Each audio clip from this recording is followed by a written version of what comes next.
welcome back to the Wrestling Collector Zone. Today what I have for you is a video that I'm going to be doing on the digital streaming service New Japan World, which is the streaming service for New Japan Pro Wrestling.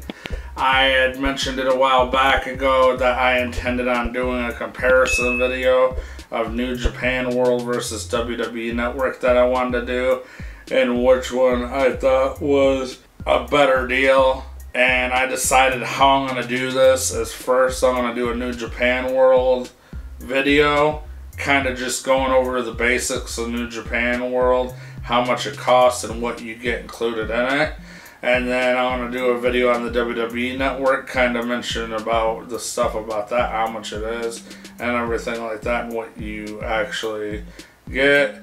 And then I'm going to do a WWE Network versus New Japan World, that we're going to basically do a quick overglance comparison again of each one and which one I think is worth subscribing if you were to only subscribe to one. I'm going to say which one I think would be the better deal. With the New Japan World, the cost of it monthly is 999 yen. Which equals out to $9.51. So it's actually just a tad bit cheaper than the $9.99 a month, which is WWE Network, which isn't really that big of a deal. When comparing the two, they have there's similarities and differences with just like every streaming service and stuff like that. But what it comes down to really is that I have found overall is that New Japan World, well, not a better option, but it's basically what there is that you get. What there is that you get is that the main thing it has to offer is the live shows that you can stream, and you get like their pay-per-views, because here in America you don't have really an option of ordering the New Japan pay-per-views unless you go through a service like Fight or something like that, a streaming service, and then you're going to end up paying 30, 40, or 50 bucks for the pay-per-view versus paying the 999 yen or 951 a month for the actual streaming service. That includes all live shows that they're running that are actually being aired on TV in Japan, as well as the their pay-per-views. What it comes down to with their shows, though, is some of their shows are immediately available being streamed live in English, and then some of them are available at a later date in English, which basically happens to, they sit there and they go back and they redo color commentary in English at a later date sometimes, and then like I said, sometimes it's available immediately or live in English as well. Most times it's available usually within a couple days, but like I think the pay-per-views are streamed in English as well as Japanese. I would say that one of the big downfalls is they do have like small documentaries and stuff, which are basically just like interviews, stuff like that, leading up to pay-per-view, stuff like that. The downfall in that is that none of that stuff is actually in English usually, unless it is a wrestler that speaks English, that is like of English descent or something like that. Otherwise, it's always in Japanese, and sometimes they'll have English subtitles.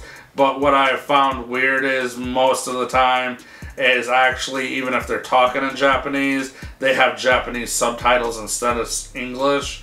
So some of their stuff's not even available in English whatsoever. It's just pure Japanese. And then some of that stuff is on their free service. Some of it is on the paid, because they offer like a free and a paid version, just like WWE Network offers now. I would say the one main problem I had when I signed up, this is the first time I've actually signed up for their paid service, and I was actually double charged. I signed up at the end of the month, and then a day or two later was the beginning of the month, and I was charged double. Basically, I was charged at the end of the month and then the beginning of the month. So I don't know if that was a glitch in their system, or if that's how they work on, like, at the beginning of the month they always charge you. I'm not sure. So I'm working on disputing that charge through PayPal to get my money back for the double charge that I shouldn't have been charged. But I know that's the only real problem I've had so far with the New Japan World Network. Other than that, like I said, it's just mainly it was a disappointment to me. Obviously, it's a Japanese company, but I was hoping for more available in English than what they had.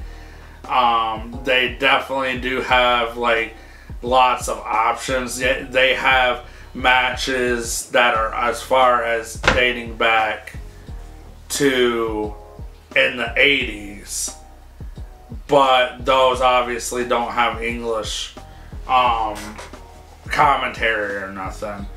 But overall, I would say that the service itself is great for if you're a New Japan fan. They have, you know, all the matches that you're looking for, the live events, all that. It really, to me, it's worth the $9.51 alone, just for like the live events and being able to see their pay-per-views. But it's just the biggest downfall to me is though the lack of English options they have for people. If you're gonna make the service available to America, I feel that you should go out of your way more to make the content in English with like voiceovers or something like that, helping, you know, to do that English, like on those documentaries or something like that. Because it's, to me, I haven't been able to watch any of their documentaries or whatever they are. I've only watched like their live and pre-recorded shows. But other than that, I really haven't watched too much. And the thing of it is that with comparing this to like the WWE Network, they don't have a lot of those originals and stuff like they do for like WWE does. So New Japan, basically, its main thing is with the New Japan World as their library of their actual footage itself, and like no extras. So, you know, it's overall, it's a good service for how much it is, but you've got to really decide, are you that much of a New Japan fan to be willing to pay that monthly fee, or are you not that much of a fan? Because with me, I'm still on the edge if it's really worth paying that monthly fee, but I don't think I will continue to pay that monthly fee, because it's not like, I could, if I really want to, I could go out on YouTube or do searches on the internet and find the footage that I'm finding off of their actual service with their shows. Because nowadays, like, most stuff is posted on YouTube and stuff like that, and especially with like New Japan, you would more than likely be able to find those live shows or whatever, and like their pay-per-views or like at least recaps. So to me, overall, it's a good service, but I'm still questioning if I want to keep the service or not. Oh, I hope that gives you kind of at least a little bit of a breakdown as to what they have to offer. Like I said, they do offer a free and a paid service, so if you want to go over and Google New Japan World, sign up for at least the free version. They do have a lot of free content, but again, a lot of that content is basically only in Japanese. It's like interview stuff like that. Some of the matches they do have, I believe, as free content and stuff like that. So that is a plus. But I guess that's something you can check out if you're interested. And just hopefully that helped you out maybe on the decision if you want to at least try it for a month and see if it's for you. This has been another episode of Wrestling Collector Zone. Make sure you hit the like, subscribe, hit that notification bell, making sure that you get the notifications for every video that's posted by us. And you guys stay safe out there and have a great day.